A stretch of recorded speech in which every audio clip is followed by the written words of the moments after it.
अब हम अलंकार के भेद के अंतर्गत शब्द अलंकार के बारे में बात करने जा रहे हैं। तो आइए देखते हैं कि शब्द अलंकार क्या होता है।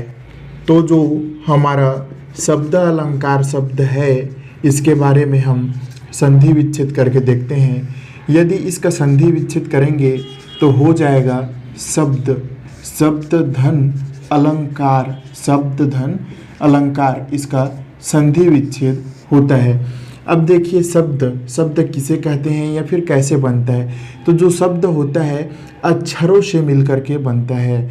शब्द अक्षरों से मिलकर बनता है, जैसे कि घ एक अक्षर है हमारा, जैसे कि हमारा एक अक्षर घ हो गया, घ एक अक्षर है हमारा। यदि इसी अक्षर में हम र अक्षर भी जोड़ दें तो अब यह एक शब्द हो गया, यानी कि दो अक्षर मिल करके एक शब्द बन गया। अक्षरों से शब्द का निर्माण होता है और अलंकार का मतलब होता है शोभा, शोभा या फिर सौंदर्य, यह अलंकार का अर्थ होता है। तो कहने का मतलब हो जाएगा कि जब शब्दों के माध्यम से, और शब्द किससे बनते हैं? अक्षर से। तो जब शब्दों के माध्यम से, यहाँ पे लिख रहा हूँ शब्द अलंकार की परिभाषा, जब शब्दों के माध्यम से काव्य, कोई कविता हो गया या कुछ भी हम जो लिख रहे हैं वे सभी, तो जब शब्दों के माध्यम से काव्य की सौंदर्य, जब शब्दों के माध्यम से काव्य की सौंदर्य, या फिर कह सकते हैं जब शब्दों के माध्यम से काव्य अलंकृत होता है या फिर सौंदर्य बढ़ता है, सौंदर्य बढ़ता है, तो वहाँ शब्द अलंकार पाया जाता है। तो वहाँ शब्द अलंकार पाया जाता है। एक उदाहरण लिख देता हूँ मैं, उसके बाद इसे हम अच्छे से समझेंगे।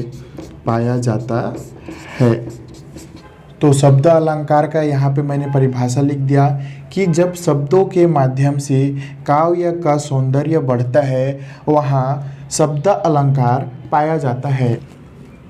अब यहाँ पे एक उदाहरण लिख देता हूँ और इस उदाहरण की सहायता से हम समझने का प्रयास करते हैं। तो उदाहरण है, चारू चंद्र की चंचल किरणें, चारू चंद्र की चंचल किरणें, चारू चंद्र की चंचल किरणें खेल रही थी जल थल में, खेल रही थी जल थल में, स्वच्छ चांदनी बिछी हुई थी ओढ़नी और अंबर तल में। यह इसका पूरा वाक्य हो जाएगा। तो इस वाक्य के जरिए हम शब्द अलंकार को समझने का प्रयत्न करते हैं। जो ये वाक्य है, इसमें आप ध्यान देंगे तो पाएंगे कि च अक्षर की आवृत्ति सबसे ज़्यादा बार हुआ है।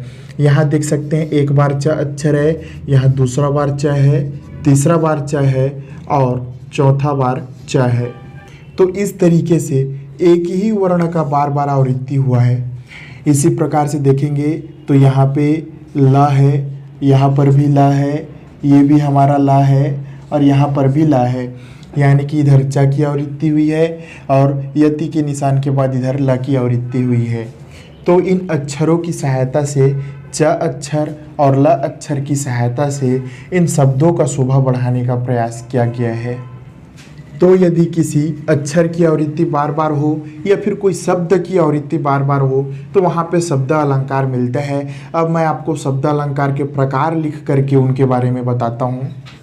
अब हम बात करते हैं शब्द अलंकार के प्रकार के बारे में। तो आइए इसे देखते हैं। तो पहले नंबर पे हो जाएगा हमारा अनुप्रास अलंकार। अनुप्रास अलंकार ये हमारा सबसे पहले नंबर पे हो गया, जिसके बारे में हम पढ़ेंगे। दूसरे नंबर पे हो जाएगा हमारा यमक अलंकार। अनुप्रास के बाद हम यमक अलंकार के बारे में पढ़ेंगे। तीसरे नंबर पे हो जाएगा हमारा श्लेष अलंकार। इन दोनों के बाद हम श्लेष अलंकार के बारे में पढ़ेंगे। ये तीनों ही शब्द अलंकार के अंतर्गत आते हैं। इसके बाद हमारा चौथे नंबर पे हो जाएगा पुनरुक्ति अलंकार। ये हमारा चौथे नंबर पे हो गया। पाँचवें नंबर पे हो जाएगा हमारा विप्सा अलंकार। यह हमारा पाँचवें नंबर पे हो जाएगा। और छठवें नंबर पे होगा हमारा वक्रोक्ति अलंकार। ये जो है हमारा छठवें नंबर पे हो जाएगा। तो जो शब्दालंकार होता है यह शब्दों से मिलकर के बना होता है और जो शब्द होते हैं यह अक्षरों से मिलकर बना होता है। तो शब्दालंकार के 6 प्रमुख प्रकार मैंने यहाँ लिख दिया है। इन सब के बारे में हम डिटेल के साथ चर्चा करेंगे। यदि आप इनके बारे में जानना चाहते हैं तो डिस्क्रिप्शन पे लिंक दे दूंगा, वहाँ जा कर के देख सकते हैं।